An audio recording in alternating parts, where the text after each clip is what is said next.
Welcome to Femme Fantasy, where transformation, elegance, and self-discovery come to life. Av. I still remember the faint smell of lavender and starch that lingered in my aunt's house, the way the sun filtered through lace curtains and made everything look softer, almost too delicate to touch.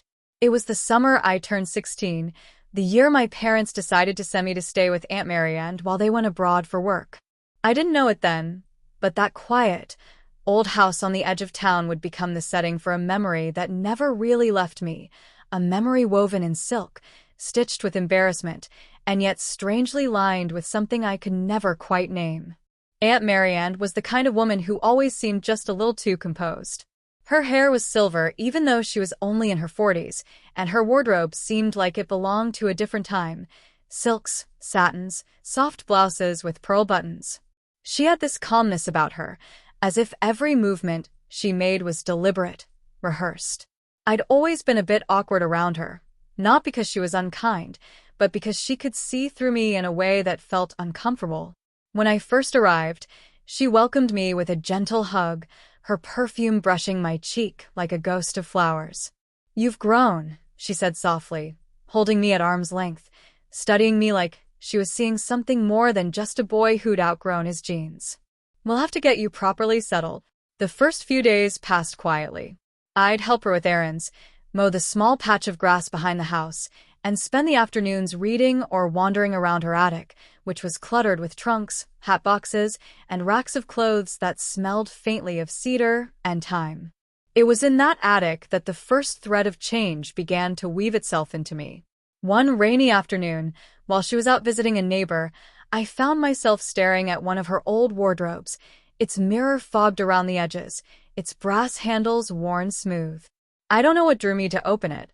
Maybe curiosity, or boredom, or that strange pull toward things we aren't supposed to touch. Inside hung an array of dresses and slips in pale hues, ivory, rose, lilac. They shimmered slightly in the dim light, as if alive. And there, in the center, was a silk chemise the color of champagne. It looked impossibly soft, draping like liquid over the hanger.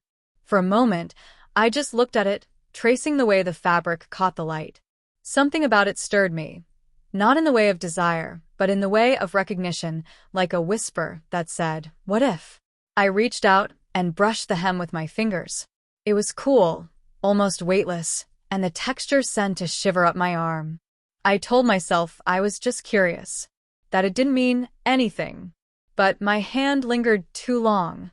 I glanced in the mirror, saw my reflection, an uncertain boy with hair falling over his eyes, and then the chemise, gleaming like a secret behind him. That was the moment Aunt Marianne's voice came from behind me, calm but firm. "What are you doing, Daniel?" I froze. The chemise slipped from my hand. My heart hammered in my chest as I turned to see her standing at the top of the attic stairs, her expression unreadable. She wasn't angry, not exactly, just watchful. Like she was waiting to see what I would do next. I was just looking," I stammered. She walked closer, her shoes quiet on the wooden floor. "It's beautiful, isn't it?" she said, reaching past me to lift the chemise from its hanger. "This one belonged to your grandmother. Real silk. Feel that weave, it's like water." I didn't know what to say. My face felt hot, my hands awkward at my sides. She studied me for a moment, then smiled. Though it wasn't quite a smile, it was the kind that made you feel both seen and cornered at once. "Since you've shown such interest," she said softly, "why don't you try it on?" I blinked. What? "No, Just for a moment," she interrupted, her tone gentle but absolute. "There's no harm in understanding what something feels like before judging it, don't you think?" Her words were disarming, and before I could form another excuse, she'd already lifted the chemise toward me, the silk gleaming like a dare. I felt the weight of the air between us, the quiet, the rain against the roof, the thudding of my pulse. And somehow, despite every reason not to, I took it from her. The fabric pooled in my hands, impossibly smooth. I hesitated, glancing at her, but she just nodded, patient, expectant. I turned away, slipping the chemise over my head. The silk whispered against my skin, cool and alien and, strangely, comforting. When I looked back in the mirror, I didn't see myself. Not exactly. The boy was still there, but softer, blurred at the edges. And standing behind him, Aunt Marianne's reflection watched quietly, her eyes unreadable. "Interesting," she murmured. "You wear it well." I didn't know what she meant, or why my chest felt so tight, but I couldn't look away from the mirror. That was the beginning. I didn't know how long I stood there, staring at that reflection. It felt like the attic had grown still, as if even the rain outside had stopped to listen. The silk chemise clung lightly to me, almost too intimate to bear, yet I couldn't bring myself to pull it off. The texture against my skin felt foreign, soft in a way that made me aware of every breath, every movement. It wasn't that I liked it, it was that it felt different, like a language I didn't know I could speak. Aunt Marianne stepped closer, her gaze steady, but there was no mockery in her tone, only something almost clinical. Strange feeling, isn't it? How something as simple as fabric can change how we hold ourselves. I swallowed hard. It just feels weird. She tilted her head, smiling faintly. Weird can mean many things. Sometimes it just means new. I wanted to take it off right then, to end the strange pressure in my chest. But when I lifted my hands to pull it over my head, she stopped me gently. "Wait. Don't rush. Look at yourself properly." The mirror was old and slightly warped, but what I saw still unsettled me. The silk shimmered faintly in the half-light, the straps sitting delicately against my shoulders. It made me look smaller somehow, my edges less certain. There was a fragile grace I didn't recognize, and that frightened me more than anything. Aunt Marianne stepped behind me and began adjusting the fabric, smoothing it where it bunched. "It's not about pretending to be someone else," she said softly, as if reading my thoughts. "Sometimes, it's about discovering a part of yourself you never noticed." I'm not supposed to wear things like this," I muttered. Her reflection smiled. "Says who?" I didn't have an answer. It wasn't that I believed there was something wrong with it. I just didn't understand why I'd let it happen, or why my chest felt so tight with a mixture of shame and curiosity. She finally stepped back. "You can take it off now if you'd like." I hesitated for a beat too long before slipping it over my head and folding it carefully, placing it back on the hanger. My hands trembled slightly, though I told myself it was just from embarrassment. "Thank you," she said, taking the garment from me, "for trusting me, even for a moment." "I didn't really have a choice," I said quietly. Her eyes softened. "Everyone has a choice, Daniel. You could have refused, but something made you curious." She turned and hung the chemise back in the wardrobe. "That curiosity isn't something to be ashamed of." I didn't answer. I just wanted to leave the attic, to breathe air that didn't smell like lavender and dust and confusion. That night, as I lay in the small guest room, the memory of the silk kept creeping back. Every time I closed my eyes, I could still feel it, its smoothness, its quiet weight. It wasn't attraction. It wasn't even comfort. It was awareness. Over the next few days, things seemed to return to normal. Aunt Marianne didn't bring up what had happened, and I certainly didn't. But something between us had shifted. She began asking me small, thoughtful questions during meals, about how I felt in general, about what I thought of people who defied expectations, about what it meant to fit into a role. At first, I thought she was just making conversation. Then I realized she was gently probing, as if trying to make me look at myself from a different angle. One afternoon, she handed me a stack of old linens and asked if I could store them in the attic again. I hesitated, but said yes. As I climbed the stairs, I tried not to look toward that wardrobe, but I could feel its presence, as though the silk and satin inside were quietly waiting. I set the linens down and turned to leave, but something caught my attention. The mirror again, catching the light from the window. It reflected part of the wardrobe's interior, where the chemise still hung, unmoving. It looked almost alive, like a thought I hadn't finished. And for the briefest moment, I felt that same tug I'd felt before, the pull of something I didn't understand, something that both frightened and fascinated me. When I went back downstairs, Aunt Marianne was in the kitchen, humming softly as she prepared tea. Did you put everything away? She asked. Yes, I said, then hesitated. Do you ever miss wearing those things? She looked up, surprised by the question. Every day, she said simply. Not because of how they look, but because of how they remind me who I was when I wore them. Clothing can hold memory, you know. It can hold pieces of us. I nodded slowly, not sure I understood, but not ready to admit that either. Later that night, I couldn't sleep. The rain had stopped, and the air felt heavy. I found myself thinking again about her words, clothing can hold memory. That thought followed me into dreams I couldn't remember, except for the faint shimmer of silk and the echo of her voice saying, sometimes, it's about discovering a part of yourself you never noticed.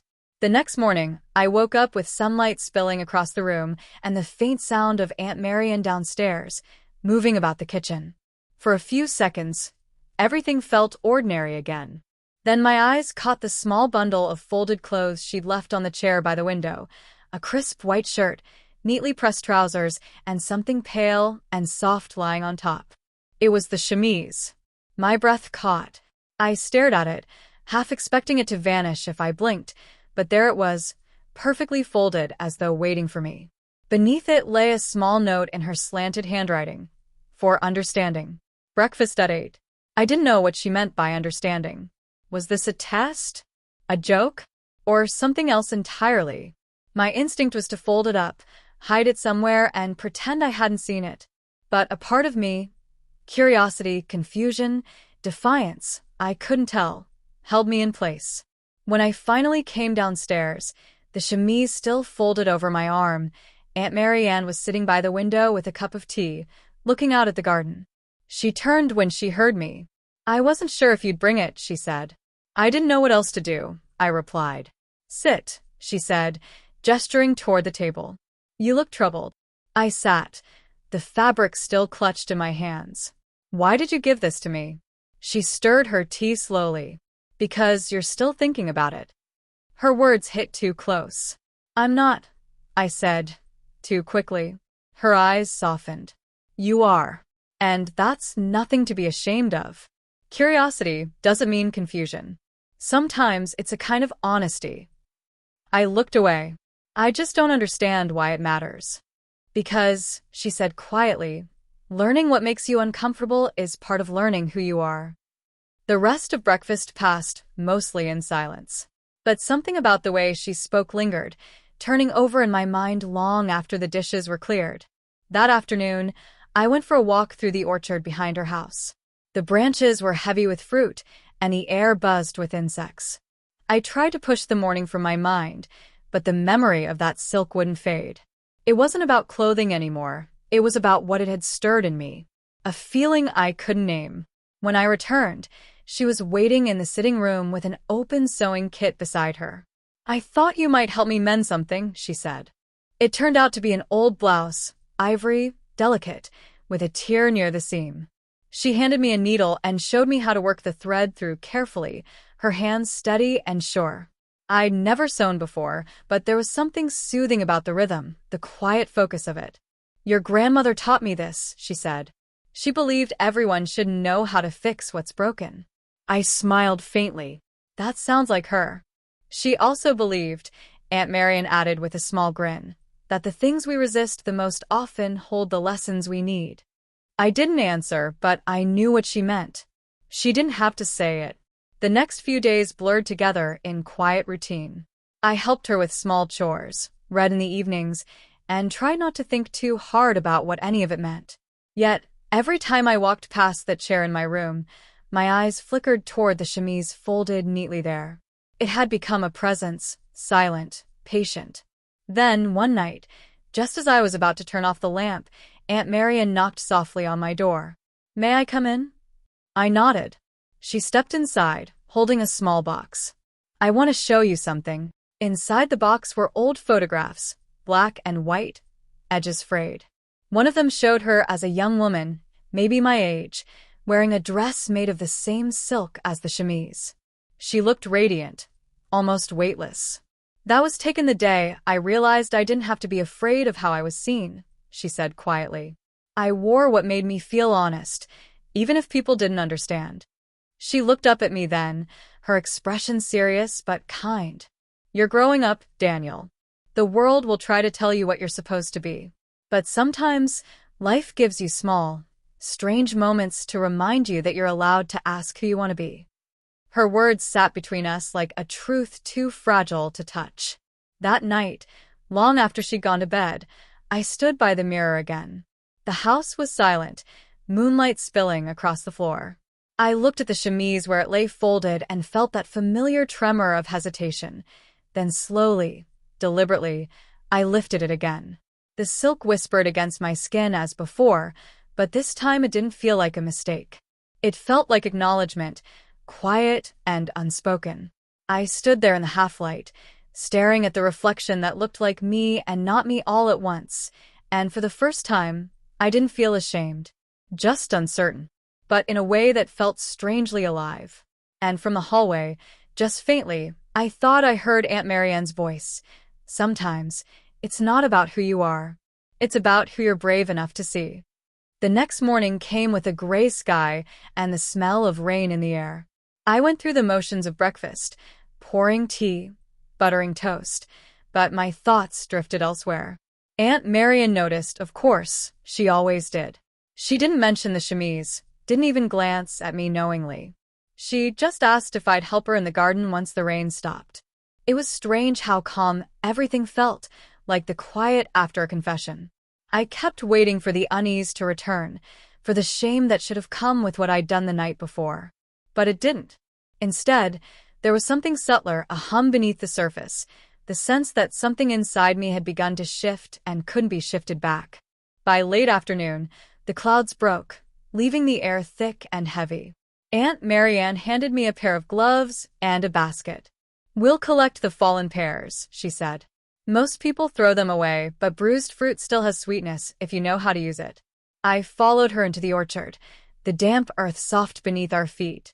The simple work gave me space to think, though my thoughts only circled the same questions. Why me? Why this? What did she see when she looked at me that made her so certain I could handle it? After a while, she broke the silence. You've been quieter lately. I guess I've just been thinking, I said. That's not a bad thing, she replied. Thinking is how we find our edges. I hesitated, then asked quietly, Did you know I tried it on again? She didn't look surprised. I thought you might. I don't know why I did. It just felt different this time. Different can be the start of truth, she said, gently placing a pear in the basket. You don't have to understand it yet. Just notice it.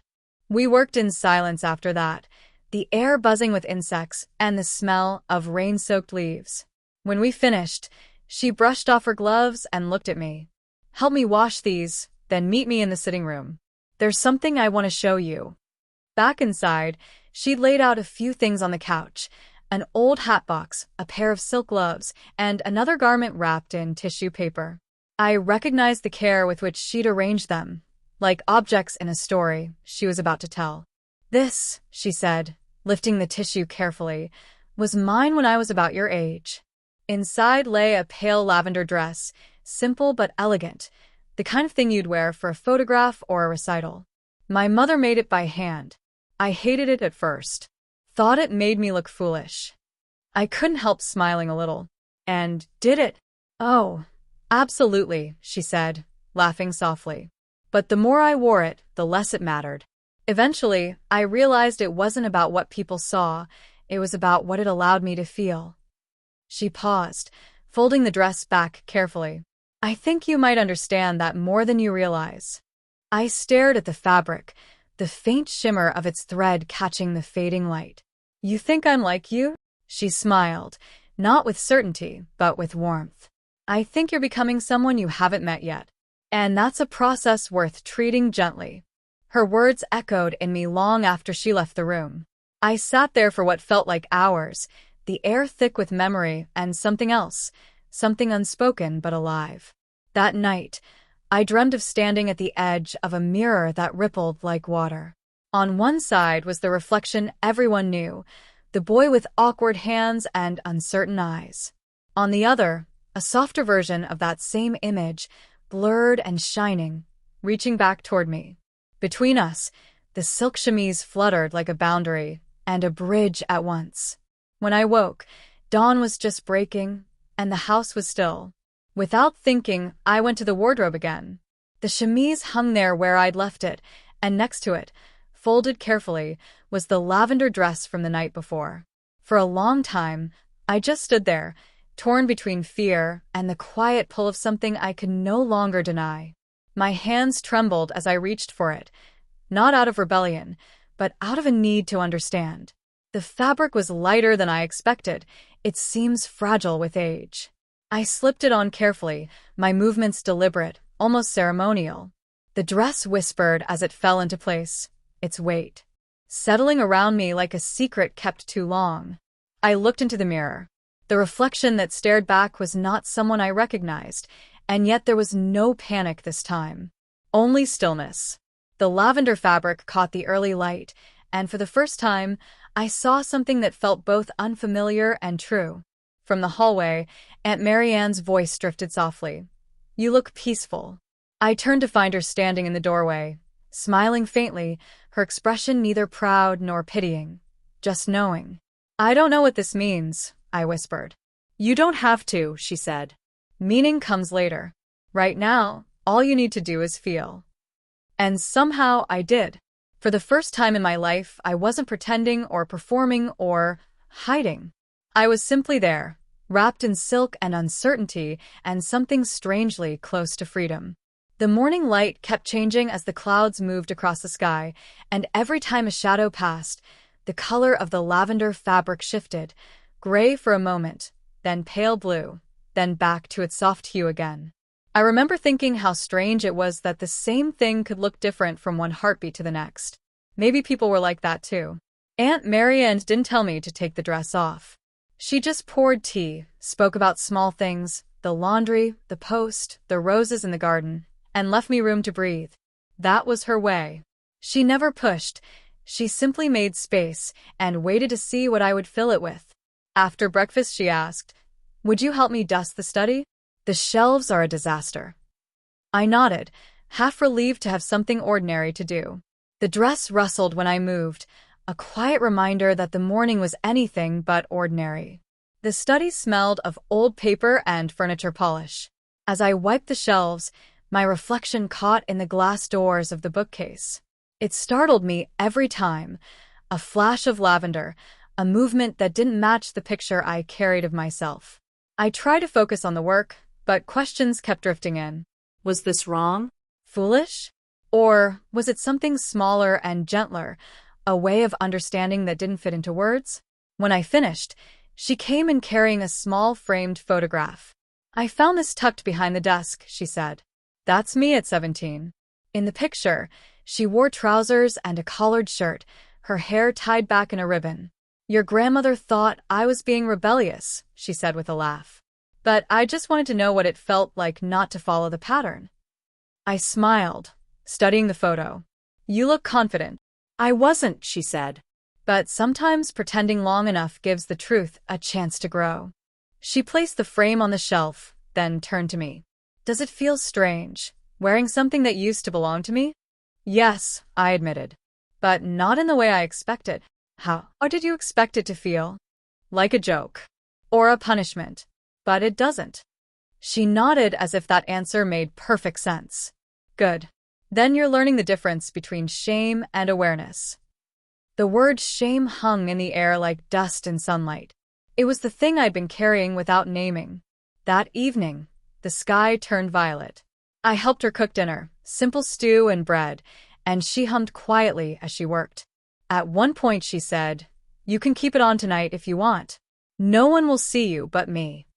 I hesitated. "It doesn't bother you?" She looked up, smiling faintly. "Not in the slightest. What would bother me is if you let fear decide who you get to be." Her kindness was disarming. It made it harder to hide behind embarrassment. After dinner we sat in the parlor listening to rain on the windows. She read a book while I traced the pattern on the armrest with my fingertip, feeling the calm settle in. For the first time, the silence between us didn't feel heavy. It felt shared. Later, when I went upstairs, I paused outside the attic door. Something in me wanted to see that mirror again, the one that had started all of this. I climbed the steps quietly, the boards creaking underfoot. The attic was exactly as before, dim, still, smelling faintly of cedar and rain. The wardrobe stood open, the mirror catching a sliver of lamplight. I walked toward it, my reflection glimmering faintly in the glass. "I don't know who you are," I whispered to the image. "But maybe I'll find out." For the first time, the words didn't sound frightened. They sounded like a promise. I heard footsteps behind me. Aunt Marianne stood on the stairs, holding a shawl. "It gets cold up here," she said, draping it over my shoulders. The wool was soft, grounding. "You remind me of myself at that age," she murmured, always trying to understand the things everyone else preferred to ignore. I turned to her. "Is that bad?" "It's brave," she said simply. "And lonely sometimes, but mostly brave." We stood there for a moment, listening to the rain start again. I wanted to ask her 100 questions, how she had learned not to be afraid, how long it took to stop caring what others thought, but the word stuck. She seemed to understand without my asking. When we went back downstairs, she said, "Tomorrow we'll visit the tailor in town. I need some fabric for curtains. Perhaps you'll help me choose." I nodded, unsure if she meant anything more by it. Yet the thought of walking through the world after all this filled me with a quiet thrill and a tremor of fear.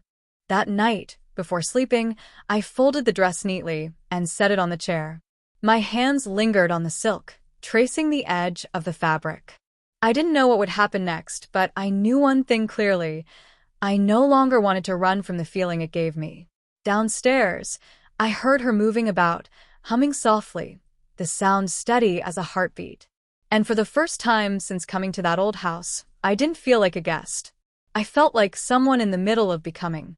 The next morning the air was sharp and clean after the rain, and the garden glistened as though every leaf had been polished overnight. Aunt Marian called through the door that the tailor's shop opened at 10, and we should catch the early bus into town. I hesitated before dressing. The lavender dress was folded neatly where I had left it, its soft lines waiting quietly. In the end, I chose my own clothes, plain trousers and a shirt, but I carried with me the calm that wearing that dress had given me the night before. The bus ride into town felt different.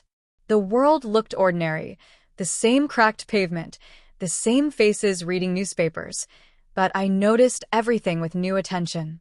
It was as though I had peeled away one layer of certainty and now saw how fragile and tender people really were, how many quiet masks moved among us.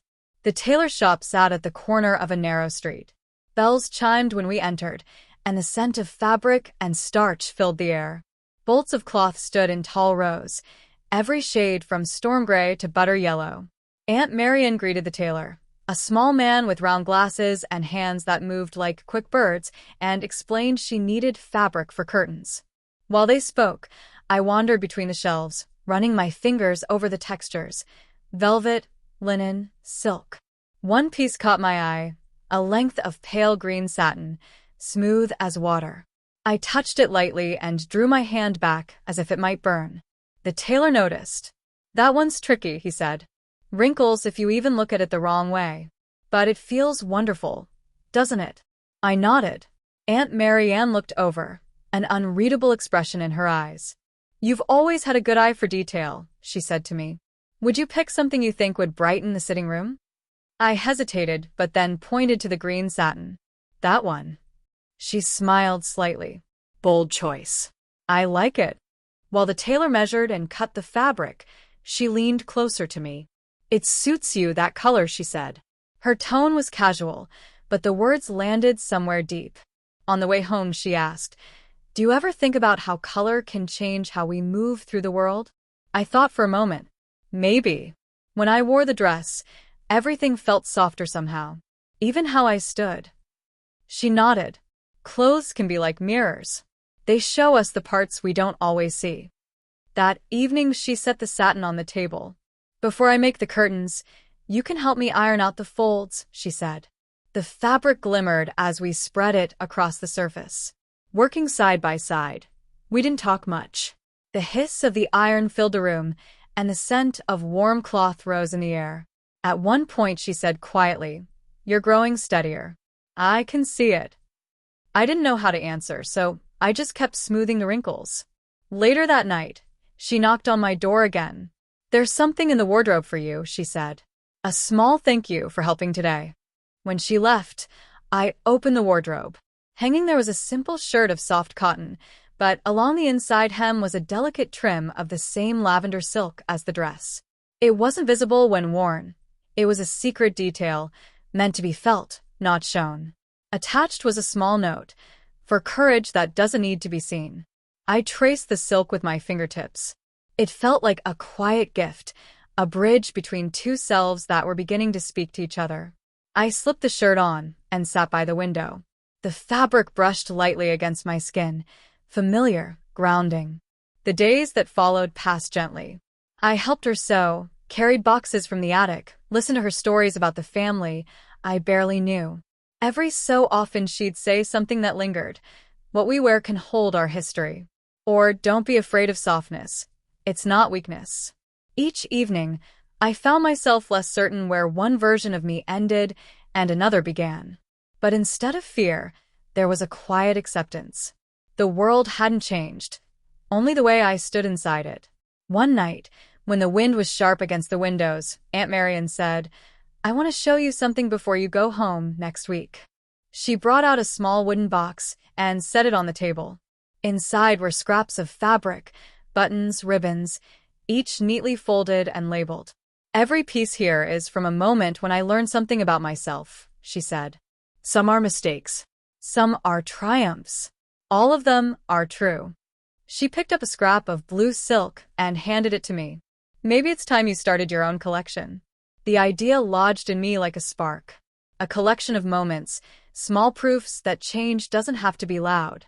That night, as I lay awake listening to the wind, I wondered what fabric I would keep first, what memory would become my own small truth.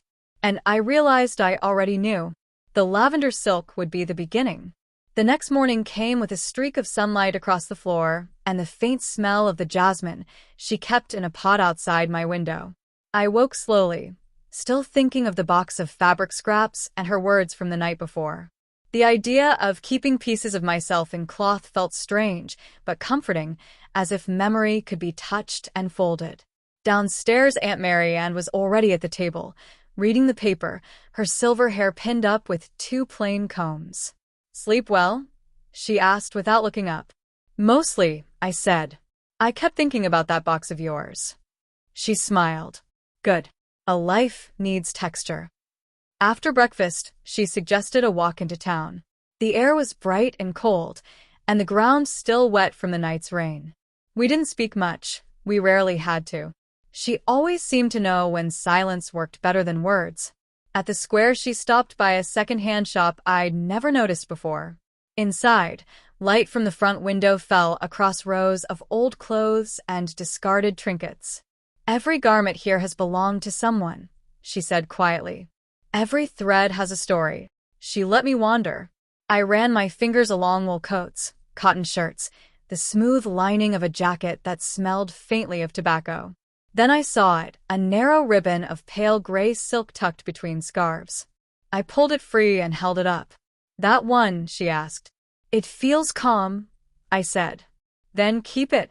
Your collection has to begin somewhere." She paid the shopkeeper without argument, as though the moment mattered more than the price. Back home, I tucked the ribbon into a small envelope and wrote on the corner, "First day of knowing." The words looked awkward, but right. The rest of that day was ordinary on the surface, dusting shelves, folding laundry, helping her peel apples for a pie, but beneath it all was a quiet steadiness. The house, once filled with the unease of that first week, now felt almost like it breathed with me. That evening, as the pie baked, Aunt Marian brought 2 teacups to the sitting room and said, "Tell me something true." I hesitated, staring at the steam rising from my cup. "I think I'm afraid of what will happen when I leave here." "Afraid you'll forget?" she asked. "Afraid I'll remember, but not know what to do with it." She leaned back, considering. "Then don't try to name it yet. Just carry it. The right words come later." Her certainty was contagious. I felt the fear ease a little, replaced by something warmer. Before bed, I went to the attic one last time. The wardrobe stood open, and the lavender dress hung there, waiting. I didn't put it on this time. I only touched it, letting my hand rest against the silk. I whispered, "Thank you," though I wasn't sure who I was thanking, the dress, my aunt, or the part of myself that had stopped hiding. Downstairs, I could hear her humming again, that same tune she always returned to. The sound followed me into sleep, soft and circular. In my dream, the mirror in the attic no longer showed two reflections. It showed only one, steady, gentle, dressed in light. I woke with tears on my cheeks, not from sadness, but from the quiet knowledge that something inside me had settled. The next few days passed quickly. We worked together to finish the new green satin curtains. When we hung them, the whole sitting room changed. The light came through like water through leaves. She stood beside me, nodding in approval. "They're beautiful," I said. "So are beginnings," she replied. That night, I added another envelope to my small collection. Inside, I placed a single thread of the green satin and wrote, "The color of becoming." The sound of the wind against the windows felt less like loneliness now, and more like conversation. I didn't know what awaited me when I returned home, what parts of this I could carry into the world outside her quiet house. But I knew that whatever shape it took, it had started here, in satin, and in a kind of grace I hadn't known I could give myself. The morning I was supposed to leave crept up quietly, almost without warning. The suitcase sat half-packed on the bed, the corners of folded clothes peeking out like unfinished thoughts. Downstairs, I could hear the kettle begin to whistle. I kept delaying, folding and refolding, not because there was much to pack, but because the sound of the house, the clock, the birds outside, the soft creak of the floorboards, had started to feel like part of me. When I finally went down, Aunt Marianne was at the table, 2 cups of tea already waiting. She smiled as I entered, but didn't say the words I dreaded. "Are you ready?" Instead, she reached into the drawer and brought out a small bundle wrapped in brown paper. "Before you go," she said, "a few scraps for your collection." Inside were swatches of fabric I recognized, the lavender silk, a strip of green satin from the curtains, and a piece of gray wool that must have come from one of her old coats. "So you remember that not everything soft has to shine," she said, touching the wool with her fingertip. I nodded, unable to speak for a moment. "Thank you," I managed, "for everything." She poured the tea, her movements deliberate. "What you found here wasn't something I gave you. It was something you already had. You just needed stillness to hear it." We sat in silence, sipping the last cups of our quiet mornings. The air smelled faintly of rain again. She glanced at the window. "The bus comes soon," she said softly. When it finally arrived, she walked with me to the gate. I turned to hug her, awkward at first but then tightly, as if to memorize her shape.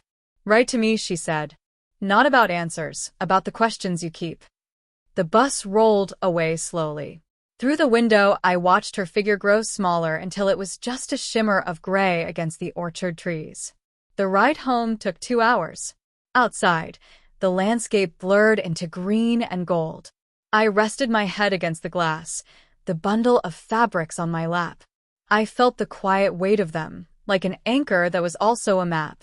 At home, things looked exactly the same framed photographs, the same clock ticking above the mantel. My parents greeted me warmly, asking about my stay. I gave careful answers. That the weather was nice, that Aunt Marianne's garden was beautiful. I didn't mention silk or mirrors or the strange peace that had taken root in me. That night, after everyone went to bed, I opened the small box I had carried in my suitcase. The lavender fabric caught the lamplight, and for a moment I could almost smell the faint scent of her perfume. I added a new note to the envelopes. The day I returned, and nothing looked the same. Days turned into weeks. I went back to school, to friends who didn't notice any change except maybe that I was quieter, less restless. Sometimes, when I felt the noise of the world pressing in, I'd slip my hand into my pocket where a small piece of silk lived, folded tight. Just touching it reminded me of the stillness of that house, of the mirror in the attic, of a voice that said, "You're allowed to ask who you want to be." One afternoon, as autumn deepened, a letter arrived in Aunt Marianne's tidy handwriting. "The garden is going to sleep again," she wrote. "The pears fell early this year. I'm thinking of painting the attic. Do you think lavender or pale green?" I smiled. She didn't need to ask. She already knew what color I'd choose. I wrote back, telling her both. Because sometimes I realized a space can hold more than one shade of truth. The months that followed were steady. The small collection of fabrics grew, tiny pieces of things that marked quiet moments, a strip from an old shirt I mended myself, a ribbon from a gift I'd given without fear, a scrap of canvas from a painting I tried and ruined, but kept anyway. Each time I added one, I remembered the lesson she'd never had to explain, that transformation isn't a single act but a series of small understandings stitched together until they fit. One evening, while sorting through the box, I found the lavender piece again. I held it up to the light and whispered, "You started this." The silk caught the glow, shimmering softly, and for a heartbeat I saw my reflection in the window. Not a stranger, not a version to be hidden, but simply myself. I folded the fabric carefully and placed it on top of the others. The wind outside lifted, brushing the curtains like breath. And I thought perhaps that was what becoming truly was, not a single day or a single garment, but the quiet acceptance that every thread, every feeling could belong. Winter arrived slowly that year, with gray skies and the smell of snow in the air. The days shortened until dusk seemed to fall before I was ready, and everything outside took on the pale quiet of waiting. Life in the city moved forward as it always did, school, work, conversation, but I found myself searching for calm in the small things. I began to notice details the way Aunt Marianne had taught me, the weave of fabric on a passerby's coat, the way color changed when the light shifted. Sometimes, in the evenings, I'd sit by my window and take out the box she'd given me. The pieces of cloth were soft from being handled so often. Each had its own weight in memory. I didn't need to open them all to know what they meant. I could tell by the feel alone. One night, I decided to write to her again. I told her about school, about how strange it felt to live among people who thought they knew me, about how the world still expected me to fit into a shape that didn't quite match. Then, without really planning it, I wrote, "When I wore the dress, I wasn't pretending. I was quiet, and the quiet felt true." I sealed the letter before I could change my mind. Weeks passed before her reply arrived. The envelope was thick, her handwriting slightly shakier than before. "Dear Daniel," it began, "quiet truth is still truth. What matters is not how others see it, but how gently you hold it. If it helps, remember, the self isn't one color. It's a whole spectrum, and you are allowed to move through every shade." At the bottom of the letter, she had drawn a small box and written, "Add another piece when the moment comes." That weekend, I took a walk through the park near my house. The trees were bare, the lake frozen at the edges. On a bench sat an old woman feeding birds, her scarf fluttering in the wind, a soft lilac that caught the light just so. Without thinking, I approached her and complimented it. She smiled, untied it from her neck, and pressed it into my hands. "It was time to let it go," she said. The gesture was so unexpected that I couldn't speak. I thanked her quietly and watched her walk away. The scarf was worn at the ends, but warm. When I went home, I cut a tiny piece from one corner and placed it in the box. On the envelope I wrote, "Gift from a stranger." Proof that kindness recognizes itself. I began noticing more after that. Little things that reminded me of what Aunt Marianne had shown me. A boy on the bus wearing nail polish the color of dusk, a woman in a suit laughing without apology, a group of friends unbothered by the glances they drew. Each sight felt like another piece of fabric added to the invisible quilt of the world. In early February, another letter arrived. It was shorter this time. "The orchard is asleep under frost," she wrote. "I think often of the mirror in the attic. When the light returns, I hope you'll come see it again." I stared at her words for a long time. It had been months since I'd last seen her, but her presence had never really left. That night, I booked a ticket for the weekend. When I arrived, the house looked the same, quiet, a little overgrown, the lace curtains breathing softly in the wind. Aunt Marian opened the door before I could knock. She looked smaller somehow, but her eyes were bright. "You came," she said simply, and drew me into an embrace that smelled of lavender and smoke. Inside, the warmth of the fire filled the rooms. We spent the afternoon drinking tea and talking about nothing important. The orchard, the tailor, the pie recipe she could never quite get right. Only later did she say, "I wondered if you'd go up to the attic again before you leave." I nodded. The stairs creaked under my weight as they always had. The attic light was weak, but enough to find the mirror waiting in its corner. Dust danced in the air. For a long time, I just stood there, seeing both the boy I had been and the person who had begun to form in the months since. Then, gently, I reached out and touched the surface. It was cold but solid. My reflection looked back, steady. I realized that I didn't need the silk to see myself anymore. I carried that feeling now, like a hidden lining stitched beneath every ordinary thing I wore. When I went back downstairs, Aunt Marian was sitting by the fire with 2 cups of tea. She looked at me and said, "You found what you came for, didn't you?" I nodded again. "I think I found who I came for." She smiled softly. "That's all any of us can hope for." Outside, snow began to fall, the flakes melting against the window pane. The world beyond looked quiet and endless, the kind of quiet that invited beginning again. Morning came with a hush so deep it felt like the whole world was listening. The snow had fallen thick in the night, blanketing the orchard and the narrow road beyond. When I opened the curtains, everything was washed in white and pale gold. Aunt Marian was already in the kitchen, humming as she poured hot water over tea leaves.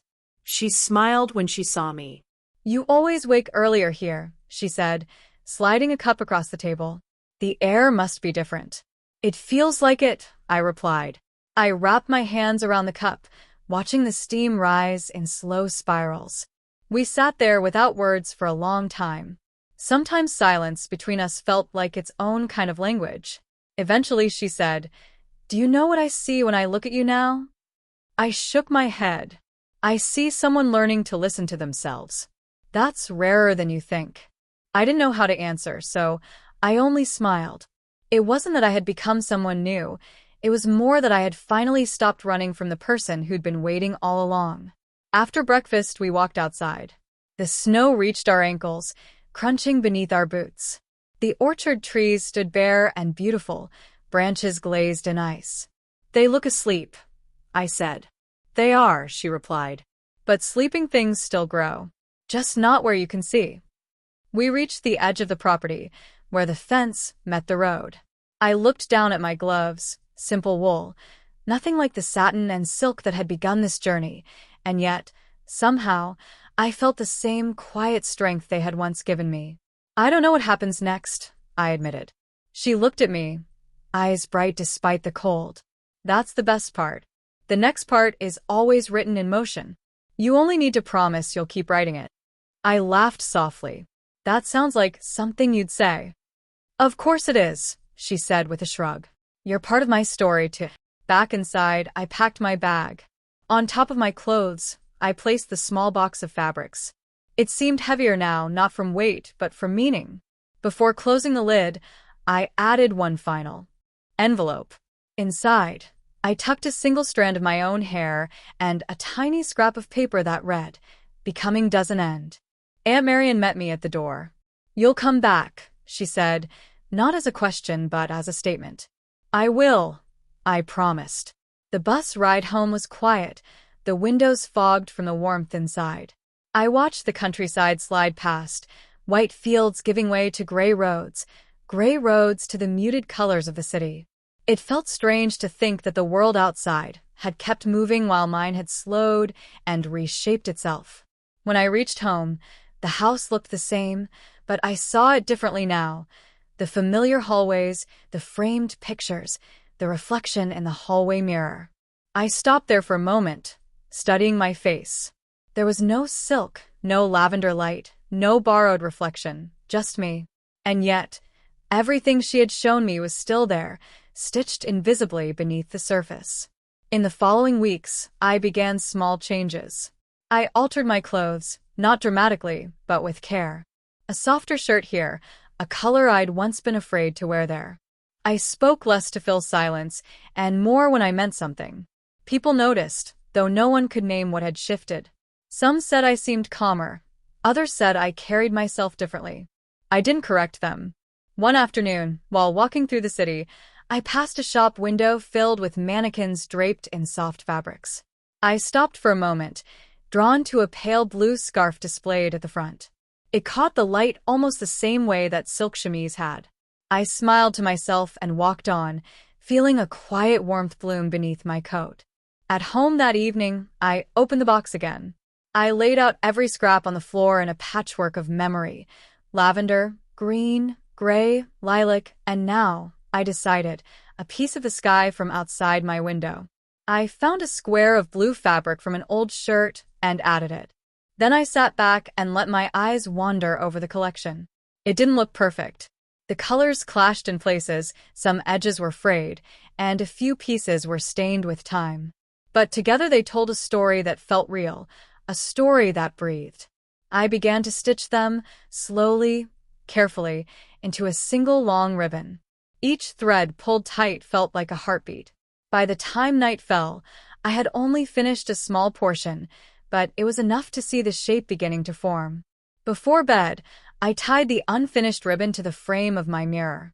It hung there softly, moving slightly when the air shifted. I didn't need to look into the glass to understand what it meant.